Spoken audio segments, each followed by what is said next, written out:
নমস্কাৰ, আজি মই এটা চব্জিৰ ৰেচিপি লৈ আহিছোঁ। এয়া মই চয়াবিন লৈছোঁ এবাতিৰ কম। এইখিনি মই ডাঙৰ বাতি এটাত দি দিছোঁ। ডাঙৰ বাতিটোত দি মই ইয়াতে দি দিম গৰম পানী। গৰম পানী দি মই ইয়াত 3 মিনিটমান সময়ৰ কাৰণে কোমলিব দি থৈ 3 মিনিট সময় হ'ল। এইখিনি ভালকৈ কোমলিছে দেখিছেনে? মই এইখিনি এতিয়া ভালদৰে ধুই ল'ম। এইখিনি মই ভালদৰে ধুই পানী নোহোৱা কৰি লৈছোঁ, একেবাৰে আতি লৈছোঁ যাতে পানী নোলায়। আপোনালোকে এইদৰে ল'ব। ইয়াতে দি দিম মই নিমখ, আধা চামুচ দিছোঁ। সোৱাদ অনুযায়ী নিমখ দি দিব একেবাৰে। হালধিও একেবাৰে দি দিছোঁ আধা চামুচ। জিৰাৰ গুড়ি আধা চামুচ দি দিছোঁ। গৰম মছলা আধা চামুচ দি দিছোঁ। ধনিয়াৰ গুড়ি আধা চামুচ দি দিছোঁ।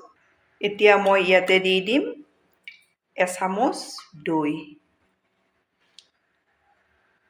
এইখিনি মই ভালদৰে সানি ল'ম।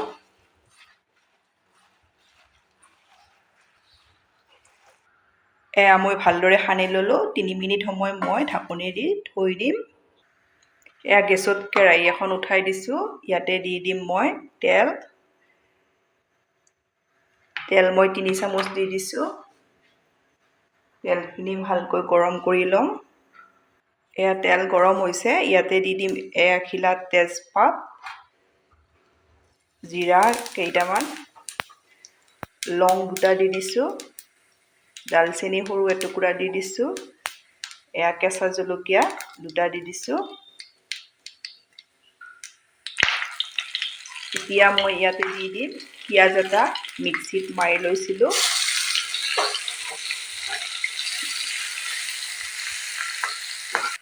পিঁয়াজখিনি মই ভালদৰে ভাজি ল'লোঁ। ইয়াতে দি দিম এচামুচ আদা নহৰুখিনিও মই পিঁয়াজৰ সৈতে ভালদৰে ভাজি লওঁ।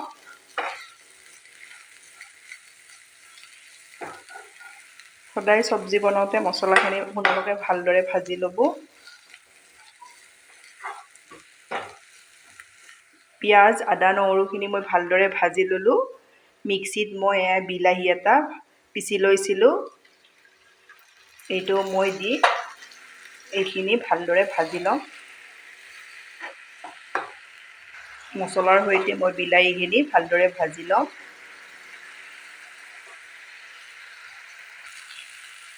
বিলাহীখিনি ভালদৰে মছলাৰ সৈতে ভাজি লৈছোঁ দেখিছেনে? তেল ওলাব ধৰিছে। এতিয়া মই ইয়াত হালধি অলপ কম হ'ব যেন পাইছিলোঁ, সেইকাৰণে আৰু অলপ হালধি দি দিছোঁ। জিৰাৰ গুড়ি আধা চামুচ আৰু দি দিছোঁ। ৰেড চিলি আধা চামুচ দি দিছোঁ। এই মছলাখিনি মই আৰু ভালদৰে 2 মিনিট সময় ভাজি ল'ম। এয়া মছলাখিনিত মই 2 চামুচ পানী দি দিছোঁ। দি আৰু 2 মিনিট সময় মছলাখিনি মই ভালদৰে ভাজি ল'ম। মছলাখিনি মই ভালদৰে ভাজি ল'লোঁ।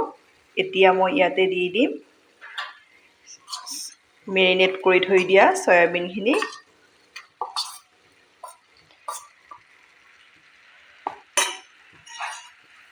এইখিনি গোটেই ভালদৰে মই 5 মিনিটমান সময় ল' ফ্লেমত ভালদৰে ভাজি ল'ম।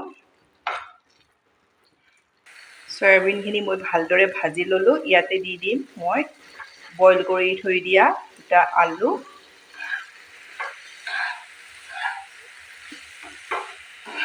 আলু খালে আপোনালোকে দিব, নাখালে নিদিলেও কথা নাই।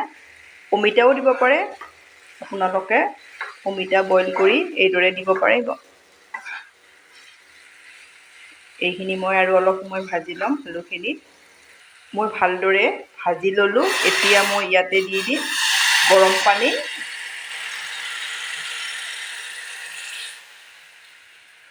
গৰম পানী মই 2 গিলাচ দি দিছোঁ।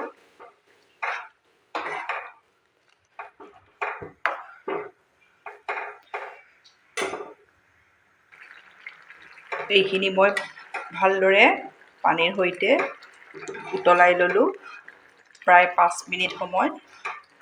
এতিয়া মই ইয়াতে দি দিম কচুৰি মেথি। আৰু 2 মিনিট সময় মই এইখিনি উতলাই ল'ম। আপোনালোকে মোৰ ভিডিঅ' চাই ভাল পালে প্লিজ লাইক কমেণ্ট আৰু ছাবস্ক্ৰাইব কৰি দিব, ফেমিলিৰ সৈতে শ্বেয়াৰ কৰিব। এয়া মোৰ চয়াবিনৰ তৰকাৰী ৰেডি হৈ গ'ল। এতিয়া মই নমাই আপোনালোকক দেখাই আছোঁ। এয়া মই গেছ অফ কৰি দিলোঁ। এয়া মই চয়াবিনৰ চব্জিটো নমাই দিলোঁ। ধন্যবাদ আপোনালোকে মোৰ ভিডিঅ'টো শেষলৈ চোৱাৰ বাবে।